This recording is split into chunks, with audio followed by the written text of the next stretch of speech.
Everyone, मैं Manoj Kumar Tiwari. Corona virus की वजह से पूरा वर्ल्ड अफेक्टेड है।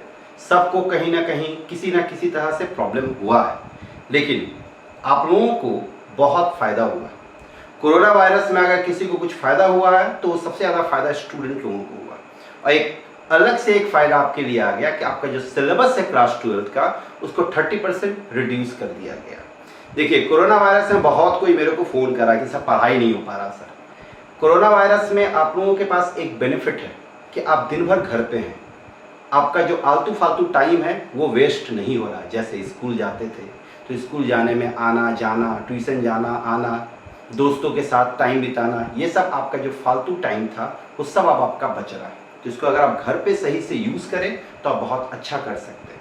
थोड़ा सा पेशेंस रखें, थोड़ा सा दिमाग यूज़ करें, थोड़ा प्लान्ड वे में मेहनत करें। और अब आपका सिलेबस क्या चेंज आया है, वो चेंज में बहुत सारे लोगों को कन्फ्यूजन है। बहुत सारा स्टूडेंट मेरे से फ़ोन कर रहा कि सर क्या चेंज आया, सर आप डिस्कस कीजिए। तो उसी चेंज को क्या चेंज किया है गवर्नमेंट या सीबीएसई सिलेबस को, तो उस चेंज को हम बताने के लिए वीडियो बना रहे हैं। तो इसमें हम डिस्कस करेंगे कि क्या क्या सिलेबस से हटाया गया है और क्या क्या आपके सिलेबस में है। तो हम यहाँ पे बात करते हैं सबसे पहले रिलेशन चैप्टर। रिलेशन और फंक्शन ये दोनों मिला के 8 नंबर का पूछा जाएगा आपसे। रिलेशन में पहले आप लोगों को पढ़ना था, रिफ्लेक्सिव पढ़ना था, सिमेट्रिक पढ़ना था, ट्रांजिटिव पढ़ना था। उसके बाद सेट टाइप के प्रॉब्लम को पढ़ना था। मतलब एक सेट ए दे देता था, जैसे ये ए आपका एक सेट दे दिया 1 2 3, फिर कह दिया कि एक रिलेशन डिफाइंड है ए क्रॉस ए में। अब उसमें दे दिया कि 1, 1, 1, 2, 2, 2, 3, 3 ये किस टाइप का रिलेशन है। तो ये सब पहले आप लोगों को पढ़ना था, पहले आप लोगों के सिलेबस में था। लेकिन अभी जो सिलेबस है उसको चेंज करके क्या किया गया है कि इसमें खाली आपको पढ़ना है रिफ्लेक्सिव, सिमेट्रिक और ट्रांजिटिव। जितना भी सेट टाइप का प्रॉब्लम है वो सारे सेट टाइप के प्रॉब्लम को हटा दिया गया है। तो आप केवल फोकस करेंगे रिफ्लेक्सिव, सिमेट्रिक, ट्रांजिटिव और इक्विवेलेंस रिलेशन पे। इन 4 के अलावा आपको रिलेशन में कुछ नहीं पढ़ना है। बस ये 4 पे फोकस करें। आरडी शर्मा में सेट से रिलेटेड सवाल दिया हुआ है, एनसीईआरटी में भी दिया हुआ है, उन सारे प्रॉब्लम को आप छोड़ देंगे। दूसरा फंक्शन। फंक्शन में आप देख सकते हैं, आप बुक में देखेंगे तो आपको मिलेगा मैपिंग, जिसमें आप देखेंगे बाइजेक्टिव है, सरजेक्टिव है, 1 1, मेनी 1, ऑन टू, इनटू। फिर आपको इनवर्स मिलेगा कि इनवर्स फंक्शन हम कैसे निकालते हैं। तो अब जो आपका सिलेबस है उस सिलेबस में केवल मैपिंग है। मैपिंग मतलब कि केवल आपको 1 1, मेनी 1, ऑन टू, इनटू, बस ये 4 चीज चेक करना है कि 1 1 कब होगा, मेनी 1 कब होगा, ऑन टू कब होगा और इनटू कब होगा। इसके अलावा जो भी चीज फंक्शन में था उन सारे चीजों को सिलेबस से हटा दिया गया है। जैसे आपका इनवर्स फंक्शन को सिलेबस से हटा दिया गया पूरी तरह से। फिर कंपोजिट फंक्शन जिसमें हम फॉग, गॉफ निकालते थे, उसको भी सिलेबस से हटा दिया गया है। तो अब आपके पास केवल सिलेबस में क्या है, तो मैपिंग है। तो केवल आपको फंक्शन में पढ़ना है मैपिंग। मैपिंग मतलब कि 1 1, मेनी 1, ऑन टू, इनटू, ये टॉपिक पढ़ना। अब हम बात करते हैं मैट्रिसेस और डिटर्मिनेंट की। मैट्रिसेस और डिटर्मिनेंट इन दोनों से मिला के 10 मार्क्स का क्वेश्चन पूछा जाएगा। सबसे इंपॉर्टेंट और सबसे बड़ा चेंज डिटर्मिनेंट में किया गया है। डिटर्मिनेंट से एक क्वेश्चन प्रॉपर्टीज ऑफ डिटर्मिनेंट से हर एक साल पूछा जाता था। अब वो बहुत इंपॉर्टेंट था, लेकिन प्रॉपर्टीज ऑफ डिटर्मिनेंट को हटा दिया गया है एग्जामिनेशन से पूरी तरह से, बोर्ड के सिलेबस से। प्रॉपर्टीज ऑफ डिटर्मिनेंट को बोर्ड के सिलेबस से पूरी तरह से हटा दिया गया है। डिटर्मिनेंट बस आपको डिटर्मिनेंट एक्सपैंड करने आना चाहिए।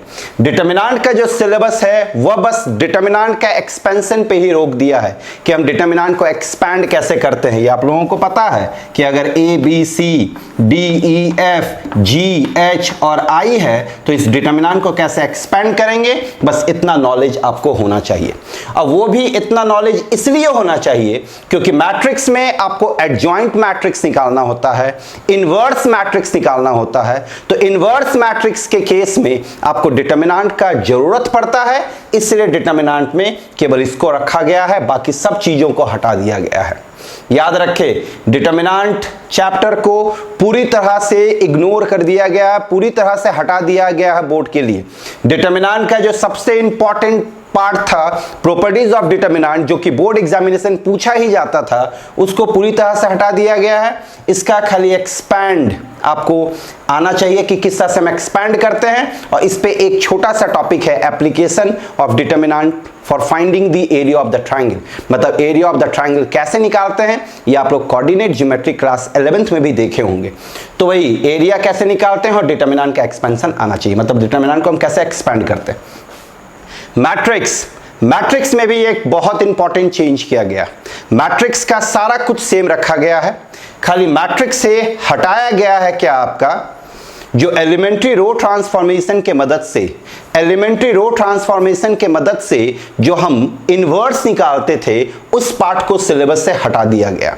तो ये पार्ट को सिलेबस से हटा के सही ही किया गया है। ये बहुत घटिया टॉपिक था बोला जाए तो कैलकुलेशन के मामले में, तो ये आपका सिलेबस से हटा दिया। तो ये आपके लिए बहुत अच्छा और ये आपके लिए बहुत प्लस पॉइंट है कि आपको यहां से एलिमेंट्री रो ट्रांसफॉर्मेशन को हटा दिया गया। दूसरा, इसमें आप देखे थे कि होमोजीनियस और नॉन होमोजीनियस में कंसिस्टेंसी और इनकंसिस्टेंट का कंसेप्ट था कि किस तरह से हम फाइंड करेंगे कि गिवन इक्वेशन कंसिस्टेंट है, और किस तरह कंडीशन क्या होता है कि गिवन इक्वेशन आपका इनकंसिस्टेंट है। तो कंसिस्टेंट और इनकंसिस्टेंट वाले पार्ट को भी हटा दिया गया है और एलिमेंट्री रो ट्रांसफॉर्मेशन को हटा दिया गया। बाकी इसमें सब कुछ है, addition of matrix, subtraction of matrix, multiplication of matrix, symmetric, skew symmetric क्या होता है, फिर आपका लीनियर मतलब एडजॉइंट हम कैसे निकालते हैं, इनवर्स कैसे निकालते हैं, माइनर फैक्टर, को फैक्टर, फिर आपका मैट्रिक्स मेथड से हम किस तरह से इक्वेशन को सॉल्व करते हैं, ये सारा कुछ आपके सिलेबस में है। तो इससे सिलेबस से क्या क्या हटाया गया है, तो एलिमेंट्री रो ट्रांसफॉर्मेशन को हटा दिया गया है, इससे कंसिस्टेंसी और इनकंसिस्टेंसी को हटा दिया गया है मेन, इससे आपका प्रॉपर्टीज ऑफ डिटर्मिनेंट को हटा दिया गया। मतलब डिटर्मिनेंट चैप्टर पूरी तरह से खत्म कर दिया गया। खाली आपको डिटर्मिनेंट एक्सपेंड करने आना चाहिए और एरिया कैसे निकालते हैं। फंक्शन में केवल मैपिंग को रखा गया है, रिलेशन में केवल सिमेट्रिक, रिफ्लेक्सिव, ट्रांजिटिव और इक्विवेलेंस, इसके अलावा और कुछ नहीं पढ़ना है। तो ये 4 चैप्टर, इससे आपका 8 नंबर का पूछा जाएगा और इससे आपका 10 नंबर का पूछा जाएगा। अब हम बात करते हैं कैलकुलस सेक्शन की। कैलकुलस सेक्शन से आपका 35 मार्क्स का क्वेश्चन पूछा जाएगा। इसमें आप गौर करें, इनवर्स ट्रिग्नोमेट्रिक फंक्शन है। इनवर्स ट्रिग्नोमेट्रिक फंक्शन में स्टूडेंट को थोड़ा प्रॉब्लम आता है समझने में और प्रॉब्लम संभालने में, लेकिन ये आप लोगों के लिए अच्छा न्यूज़ है कि इनवर्स ट्रिग्नोमेट्रिक फंक्शन से प्रॉपर्टीज को पूरी तरह से हटा दिया गया है, जो कि कॉम्प्लिकेटेड पार्ट था। प्रॉपर्टीज जो है इनवर्स ट्रिग्नोमेट्रिक फंक्शन का, वो मोस्ट ऑफ द स्टूडेंट को दिक्कत होता था, जो कि आपके सिलेबस से हटा दिया गया। इनवर्स ट्रिग्नोमेट्रिक फंक्शन में अब केवल बेसिक है कि इनवर्स ट्रिग्नोमेट्रिक फंक्शन में sine inverse, cos inverse, tan inverse, sec और कॉसेक इनवर्स कब एग्जिस्ट करेगा, उसका डोमेन क्या होगा और उसका रेंज क्या होगा। बस वो किस प्रिंसिपल वैल्यू पे sine inverse x, cos inverse x, tan inverse x, sec inverse x, cosec inverse x ये एग्जिस्ट करता है, केवल इतना ही रखा गया है। बाकी इसमें जितना भी प्रॉपर्टीज था, इसमें बहुत सारा प्रॉपर्टीज था, बहुत ज़्यादा प्रॉपर्टीज था। इनफैक्ट वो सारे प्रॉपर्टीज को पूरी तरह से हटा दिया गया।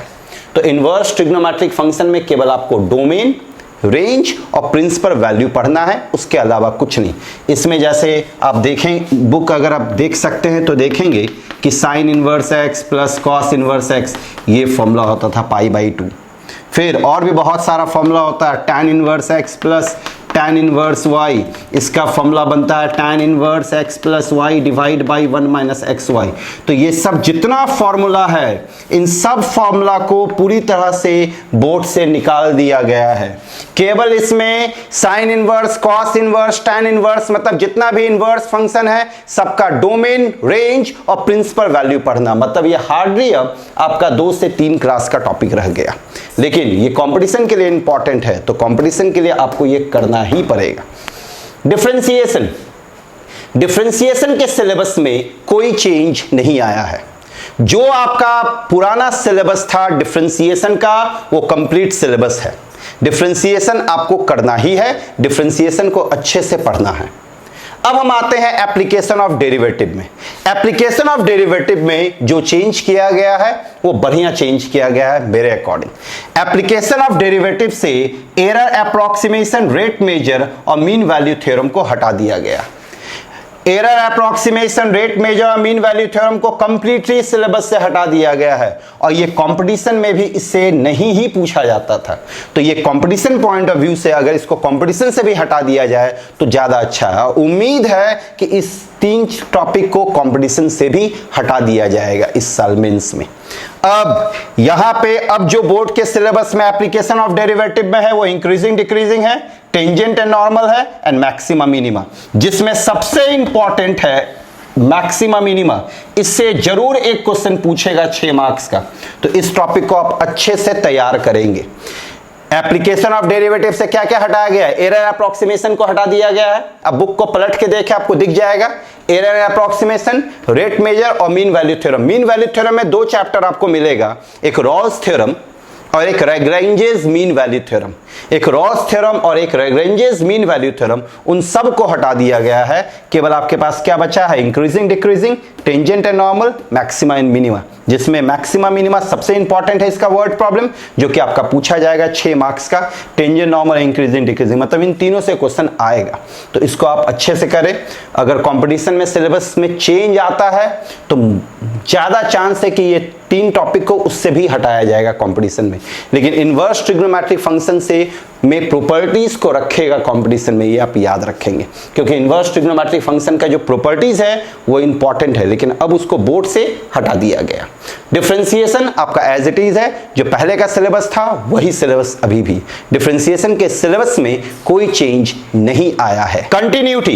कंटिन्यूटी में भी कोई चेंज नहीं किया गया है। वैसे भी कंटिन्यूटी बहुत आसान टॉपिक है, इसमें अगर कोई चेंज करता तो आप ही का लॉस होता। तो कंटिन्यूटी में कोई चेंज नहीं किया गया, तो ये अच्छी बात है। कंटिन्यूटी जो है बोर्ड के लिए वही रखा गया। अब हम बात करते हैं इनडेफिनिट इंटीग्रेशन की। इनडेफिनिट इंटीग्रेशन में भी कोई लंबा चौड़ा चेंज नहीं किया गया। इंटीग्रेशन में, इनडेफिनिट इंटीग्रेशन में खाली एक फॉर्मूला हटाया गया है, मतलब एक टाइप का प्रॉब्लम हटाया गया है, जिसमें आपका लीनियर फॉर्म है, ax plus be linear form है, और इधर आपका क्वाड्रेटिक फॉर्म है px square plus qx plus r dx का फॉर्म। केवल इस फॉर्म को हटाया गया है इनडेफिनिट इंटीग्रेशन से, बाकी इनडेफिनिट इंटीग्रेशन सारा कुछ सेम है। तो इनडेफिनिट इंटीग्रेशन वैसे भी आपको अच्छे से करना ही पड़ेगा, क्योंकि इनडेफिनिट इंटीग्रेशन आपका अच्छा अगर है तभी आप डेफिनिट इंटीग्रेशन, एरिया बाउंडेड और डिफरेंशियल इक्वेशन आप अच्छे से कर सकते हैं। तो इनडेफिनिट इंटीग्रेशन में कंटिन्यूटी में देखा जाए तो कोई चेंज नहीं आया है। इनडेफिनिट में खाली एक रूल को हटाया गया है। अब हम बात करें डेफिनिट इंटीग्रेशन में, तो डेफिनिट इंटीग्रेशन में चेंज आया है। जैसे डेफिनिट इंटीग्रेशन में जिस प्रॉब्लम में ग्रेटेस्ट इंटीजर होता था, उस टाइप के प्रॉब्लम को सिलेबस से हटा दिया गया। डेफिनिट इंटीग्रेशन में एक टॉपिक था जो कि हर एक साल पूछा जाता था, लिमिट एज ए सम। ध्यान दे, लिमिट एज ए सम वो बहुत इंपॉर्टेंट टॉपिक था, हर एक साल उससे क्वेश्चन आता था, लिमिट एज ए सम। लेकिन ये भी ऐसा टॉपिक था जिसमें स्टूडेंट का गलती होने का चांस बहुत ज्यादा था। जैसे आपका मैट्रिसेस में याद करें, एलिमेंट्री रो ट्रांसफॉर्मेशन के मदद से जो इन्वर्स हम निकालते थे वो बहुत इंपॉर्टेंट था, लेकिन उसमें गलत होने का चांसेस बहुत ज्यादा होता था। ठीक वैसे ही लिमिट एज ए सम भी बहुत इंपॉर्टेंट था इसमें, लेकिन इसमें गलत होने का चांसेस बहुत ज्यादा था। तो ये आप लोगों के लिए अच्छा न्यूज है कि इस टॉपिक को भी हटा दिया गया एग्जाम से। ये टॉपिक में गलत होने का चांस बहुत ज्यादा, और ये टॉपिक आपका कंपटीशन में भी नहीं है, तो ये टॉपिक आपका वेस्ट है, ये अब आपको कभी नहीं पढ़ना है, क्योंकि ये टॉपिक से आपका कंपटीशन वगैरह में भी सवाल नहीं पूछा जाता है। तो ये आपके लिए अच्छी न्यूज़ है। और ग्रेटेस्ट इंटीजर को हटाया गया, ये भी आपके लिए बढ़िया न्यूज़ है। डेफिनिट इंटीग्रेशन में आपका 7 से 8 प्रॉपर्टीज है, वो सारा प्रॉपर्टीज आपको पढ़ना है। केवल 2 टाइप के प्रॉब्लम को हटाया गया है, लिमिट एज ए सम और इंटीजर से रिलेटेड प्रॉब्लम को। अब हम बात करें एरिया बाउंडेड में। एरिया बाउंडेड में हमको एरिया निकालना होता है 2 कर्व के बीच। तो अब वहां पे सवाल ये उठता है कि वो 2 कर्व कैसा होना चाहिए। तो वो 2 कर्व में लाइन हो सकता है, फिर पैराबोला हो सकता है, फिर एलिप्स हो सकता है, और हाइपरबोला हो सकता है। इस 4 के अलावा और एक मॉडुलस फंक्शन हो सकता है।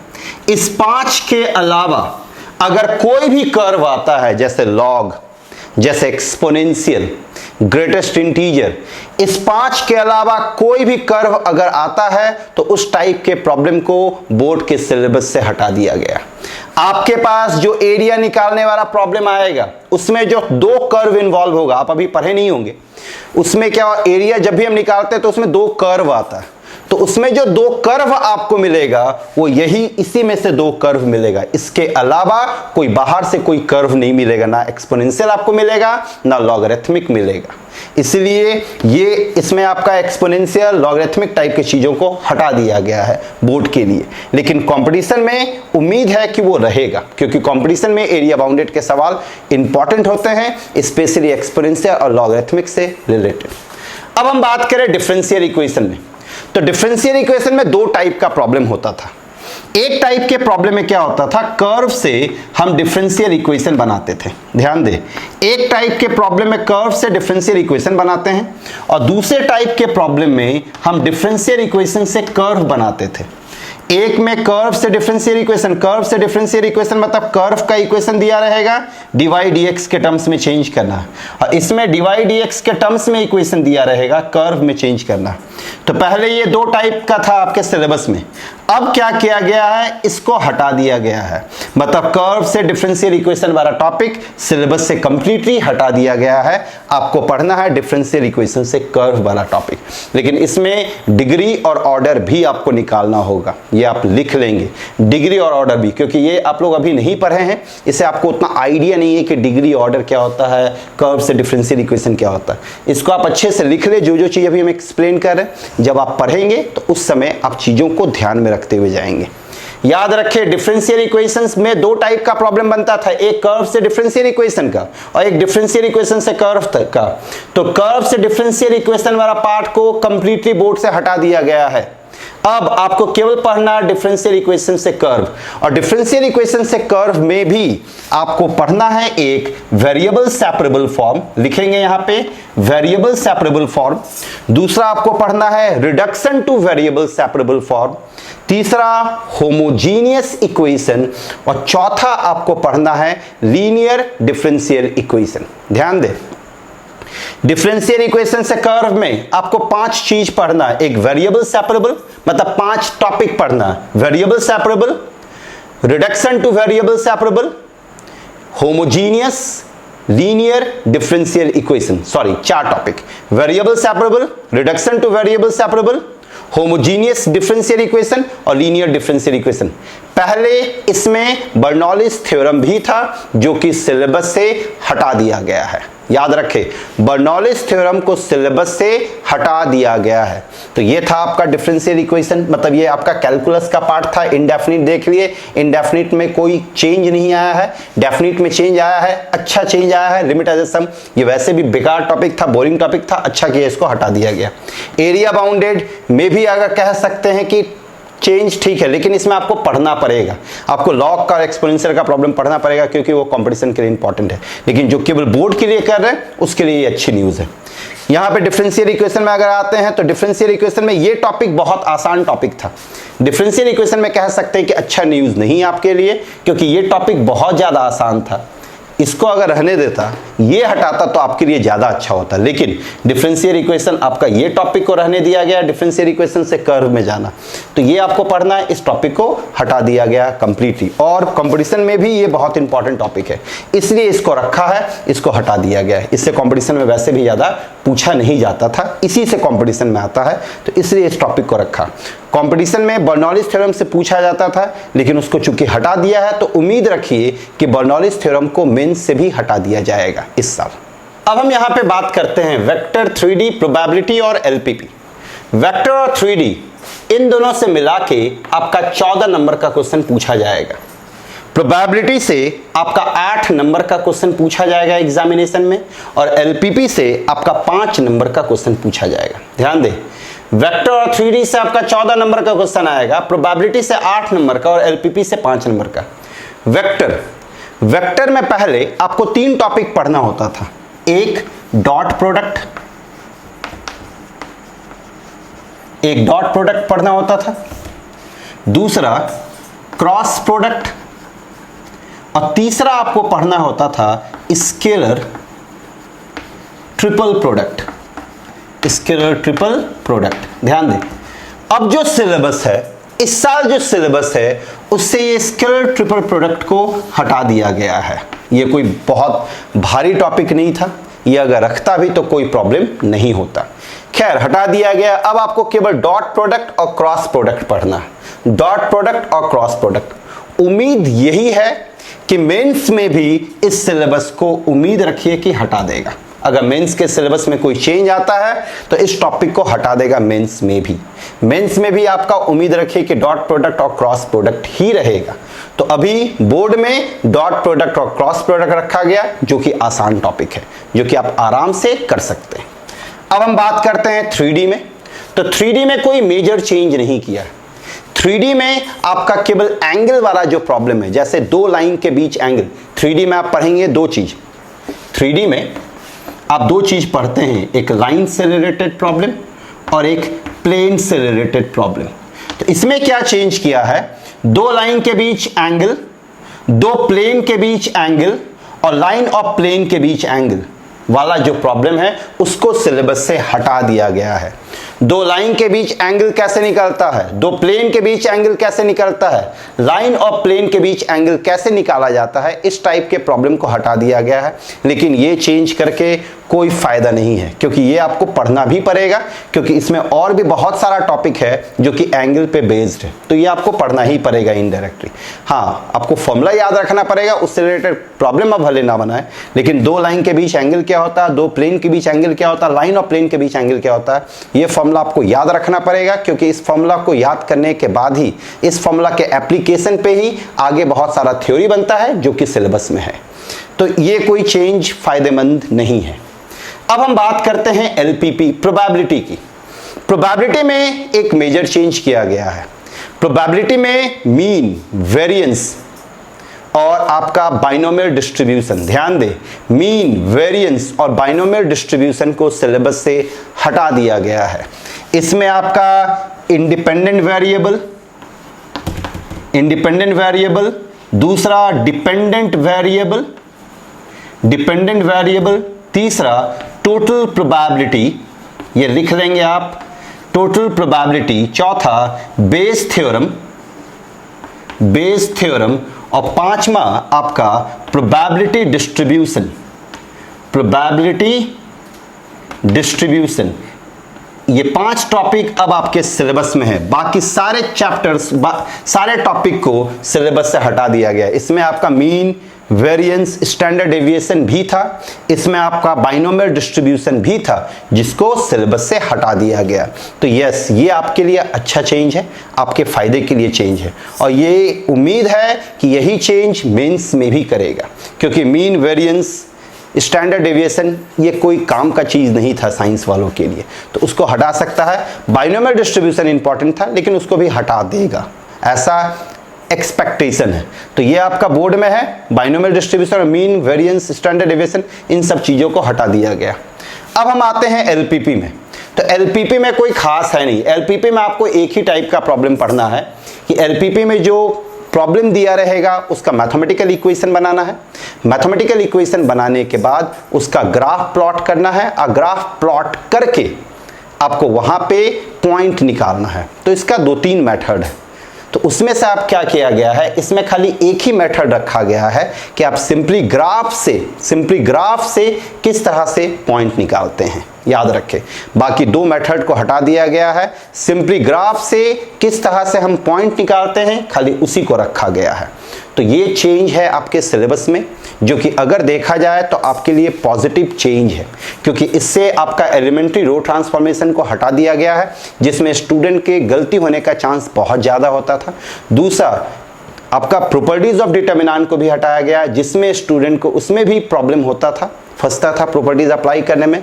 और तीसरा आपका जो चेंज हुआ है लिमिट एज ए सम में, लिमिट एज ए सम में भी बहुत कैलकुलेशन था, उस चीज़ को भी हटा दिया गया है मेजर पोर्शन की अगर हम बात करें तो ये तीनों चेंज जो है वो आपके लिए बहुत इंपॉर्टेंट है। और चौथा मेजर चेंज है इन्वर्स ट्रिग्नोमेट्रिक फंक्शन का। इन्वर्स ट्रिग्नोमेट्रिक फंक्शन को भी आसान करके आपके लिए बहुत अच्छा किया है, मतलब आप अच्छे से उस पर आप कमांड कर सकते हैं। इन्वर्स ट्रिग्नोमेट्रिक फंक्शन में प्रॉपर्टीज की वजह से स्टूडेंट को बहुत परेशानी होता था। रिलेशन फंक्शन, फंक्शन को भी छोटा कर दिया गया है, फंक्शन से आपका कंप्लीट टॉपिक हटा दिया है, मोस्ट प्रोबेबली आप 75% टॉपिक आपका बोर्ड से हटा दिया गया। लेकिन फंक्शन कंपटीशन के लिए इंपॉर्टेंट है, फंक्शन आपको फिर भी अच्छे से करना पड़ेगा क्योंकि फंक्शन पे बेस्ड आगे का बहुत सारा चैप्टर है, जैसे इंक्रीजिंग डिक्रीजिंग, आपका टेंजेंट नॉर्मल, डिफरेंशिएशन, इंटीग्रेशन, ये सब टॉपिक में आपको फंक्शन का यूज़ पड़ता है। एरिया बाउंडेड, ये सब टॉपिक में आपको फंक्शन का यूज़ पड़ता है। तो थोड़ा फंक्शन को आप अच्छे से देखें, स्पेशली उसके ग्राफ को, अब लॉ और प्रॉपर्टीज़ को। तो यही आपका चेंज है, अगर अच्छे से आप करेंगे तो बढ़िया मार्क्स ला सकते हैं। अच्छे से हम आपके साथ मतलब जो जो चेंज आया है वो हम आपको बता दिए। इसके बावजूद भी अगर आपको कुछ कन्फ्यूज़न है तो आप मेरे से पूछ सकते हैं। Thank you very much. अगर आप लोगों को मेरा वीडियो पसंद आया तो मेरे वीडियो को लाइक करें, और अगर कुछ कन्फ्यूज़न है तो कमेंट भी करें, और अपने दोस्तों को शेयर करें कि उन लोगों को भी कोई परेशानी नहीं हो। Thank you very much.